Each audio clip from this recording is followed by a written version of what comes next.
Jumpa lagi dengan saya, Willy The Rooms, di The Sinners Channel. Sebab rancanganku bukanlah rancanganmu, dan jalanmu bukanlah jalanku. Seperti tingginya langit dari bumi, demikianlah tingginya jalanku dan rancanganku dari rancanganmu. Aku sanggup melakukan segala sesuatu, tidak ada rencanaku yang gagal. Percayalah kepadaku, aku tahu rancanganku bagimu.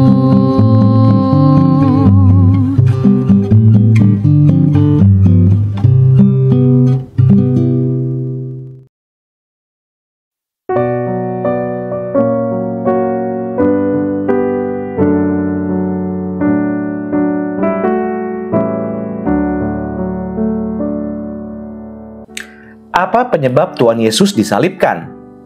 Satu jawaban mengatakan untuk keselamatan seperti yang tercantum di Yohanes 12 ayat 32. Dan apabila aku ditinggikan dari bumi, aku akan menarik semua orang datang kepadaku. Jawaban lain mengatakan karena pemufakatan jahat dari orang-orang yang menentang pelayanan Tuhan Yesus ketika mereka berani memorak-porandakan halaman bait suci. Jawaban pertama adalah jawaban teologis, dan yang kedua adalah jawaban historis. Akan tetapi, kedua aspek jawaban akan penyaliban Tuhan Yesus bertemu dalam pemahaman salib sebagai kabar baik atau Injil yang menggenapi proto-Injil di Kejadian 3 ayat 15. Kedatangan Yesus ke Yerusalem untuk disalibkan adalah untuk meremukkan kepala keturunan ular. Mel Gibson dalam film The Passion of the Christ menggambarkan adegan saat Tuhan Yesus di Taman Getsemani menginjak kepala ular. Namun, kapankah momen di mana kepala ular benar-benar diremukkan? Siapakah keturunan ular yang kepalanya diremukkan? Kalau si jahat sendiri, dia tidak terlihat dan sengaja membuat dirinya berada di belakang layar. Tokoh-tokoh yang terlibat dan terlihat dalam penyaliban Yesus adalah Pilatus dan imam-imam kepala. Namun Pilatus hanya tokoh figuran yang mana ide penyaliban bukan keluar dari keinginannya. Karena itu, Tuhan Yesus mengatakan dosanya lebih kecil dibandingkan dengan yang menyerahkannya. Hanya tersisa satu kemungkinan kelompok lain yang mungkin adalah perwakilan si jahat. Tidak lama setelah peristiwa kebangkitan Lazarus di Yohanes 11, tercatat imam-imam kepala dan orang-orang Farisi memanggil mahkamah agama, mendiskusikan tindakan apa yang perlu dilakukan kepada Yesus yang membuat banyak mujizat.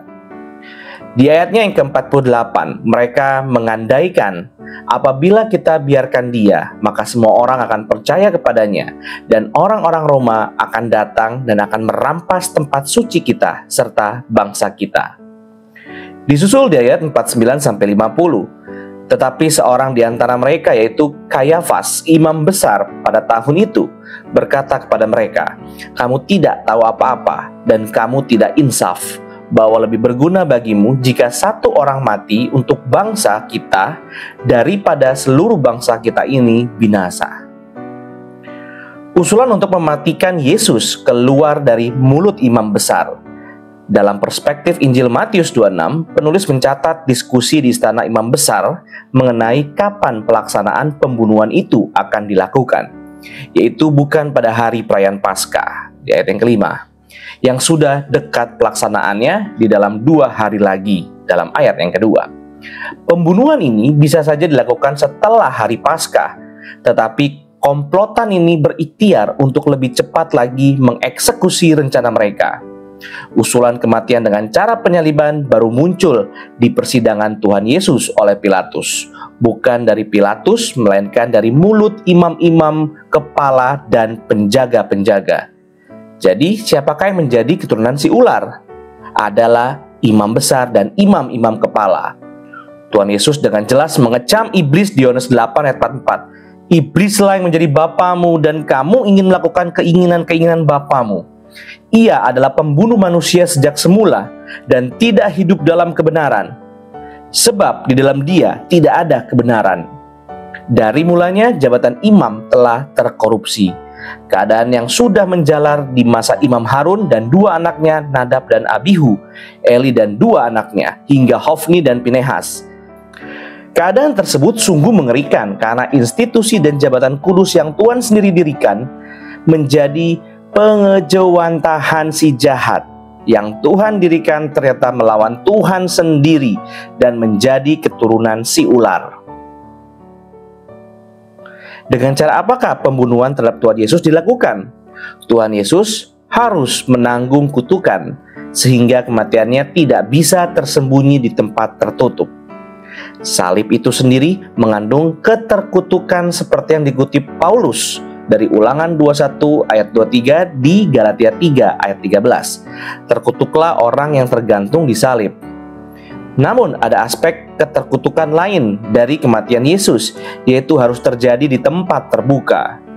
Nantinya kematian Yesus di luar kota menjadi hal yang positif dalam Ibrani 13 ayat 12. Itu jugalah sebabnya Yesus telah menderita di luar pintu gerbang untuk menguduskan umatnya dengan darahnya sendiri. Akan tetapi, pemahaman mengenai kematian di tempat terbuka, seperti padang belantara, merupakan kondisi keterkutukan. Misalnya, Daud mengutuk Goliat di dalam 1 Samuel 17 ayat 46. Hari ini juga Tuhan akan menyerahkan engkau ke dalam tanganku, dan aku akan mengalahkan engkau dan memenggal kepalamu dari tubuhmu. Hari ini juga aku akan memberikan mayatmu dan mayat tentara orang Filistin kepada burung-burung di udara dan kepada binatang-binatang liar, supaya seluruh bumi tahu bahwa Israel mempunyai Allah. Demikian pula Israel yang menolak masuk tanah Kanaan dikutuk Tuhan mengembara 40 tahun lamanya, sampai bangkai-bangkai mereka berhantaran di padang gurun.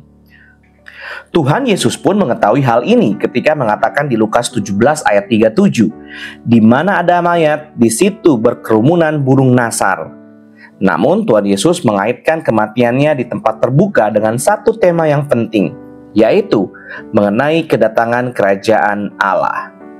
Dengan demikian, kematian Yesus membawa kepada suatu era yang baru. Pada waktu persidangan kilat yang sengaja dilakukan di tengah malam menjelang subuh setelah penangkapan Tuhan Yesus di Taman Getsemani, terlihat tanda-tanda berakhirnya era yang lama dari sistem keimamatan Israel.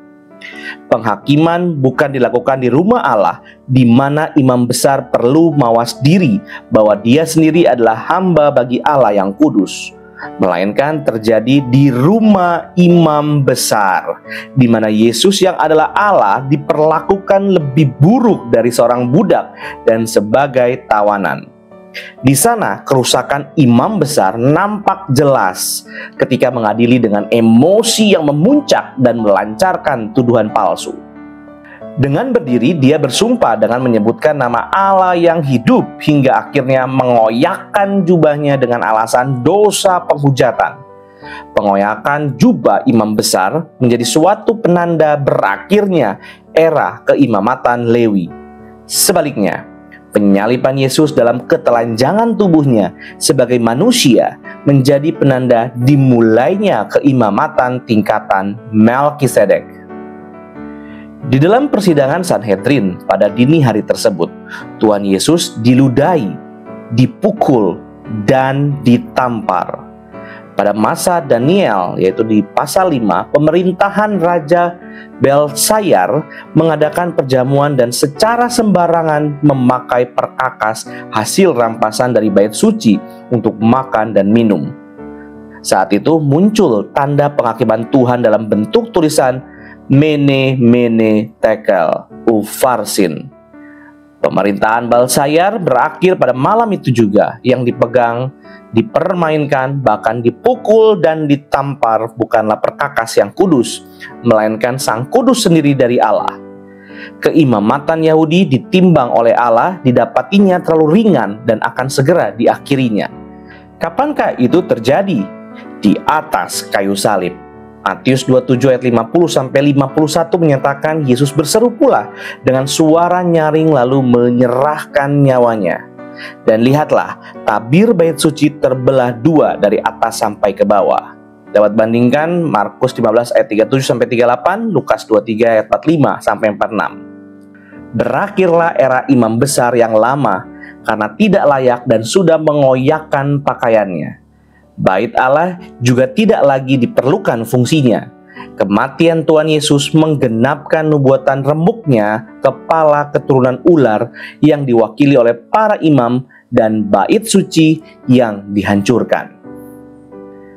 Saat imam besar berkata bahwa lebih berguna bagimu jika satu orang mati untuk bangsa kita daripada seluruh bangsa kita ini binasa. Hal itu memang terjadi. Sebaliknya, juga terjadi kebinasaan seluruh bangsa. Hakikat Israel yang ditandai adanya penyertaan Tuhan dengan umatnya, mulai dari Gunung Sinai ke Kemah Suci, lalu ke Bait Suci sebagai bangsa berhenti. Tidak ada lagi penyertaan Tuhan ketika Bait Suci dihancurkan dengan tabir yang robek tersebut. Akan tetapi, berakhirnya suatu era keimamatan Yahudi juga menandakan dimulainya imam besar Yesus Kristus. Selanjutnya, apa signifikansi dengan era imam besar yang baru? Di dalam keimamatan yang lama, ada seorang hamba imam besar yang ketika bergabung dengan kumpulan yang menangkap Tuhan Yesus di Taman Getsemani mengalami insiden. Telinga dari Malkus, hamba imam besar ini terpotong. Sebagai hamba yang melayani Tuhan yang salah, sebenarnya bukan saja Malkus pantas terpotong telinganya, tetapi juga kepalanya. Namun Tuhan Yesus sendiri berkata kepada para pengikutnya, "Atau kau sangka bahwa aku tidak dapat berseru kepada Bapakku supaya ia segera mengirim lebih dari 12 pasukan malaikat membantu aku?" Bahkan Tuhan Yesus sebagai imam besar yang baru memiliki penuh belas kasihan dan memulihkan telinga Malkus. Tuhan Yesus adalah imam besar yang mendengar doa dan keluh kesah kita. Seorang hamba mengikuti tuannya. Malkus yang terputus telinganya mengikuti imam besar lama yang sendirinya buta dan tuli.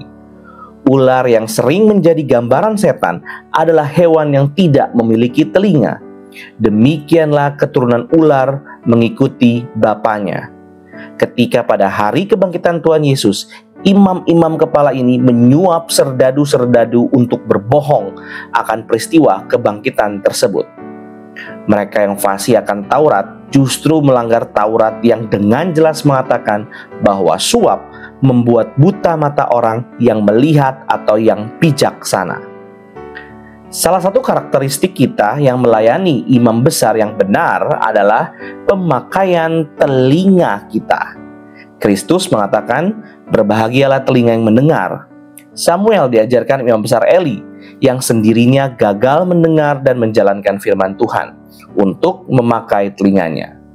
"Berbicaralah sebab hambamu mendengar." Siapakah yang akan dipuji Tuhan? Yang setia melayani dengan terus memberikan persembahan rutin setiap harinya di bait Allah seperti imam-imam kepala, atau yang sibuk seperti Marta dalam mempersiapkan jamuan? Marialah yang dipuji Tuhan Yesus, bukan Marta. Tuhan konsisten sebagaimana yang disampaikan Samuel. Apakah Tuhan itu berkenan kepada korban bakaran dan korban sembelian sama seperti kepada mendengarkan suara Tuhan? Sesungguhnya mendengarkan lebih baik daripada korban sembelihan, memperhatikan lebih baik daripada lemak domba-domba jantan. Terima kasih, Tuhan Yesus memberkati.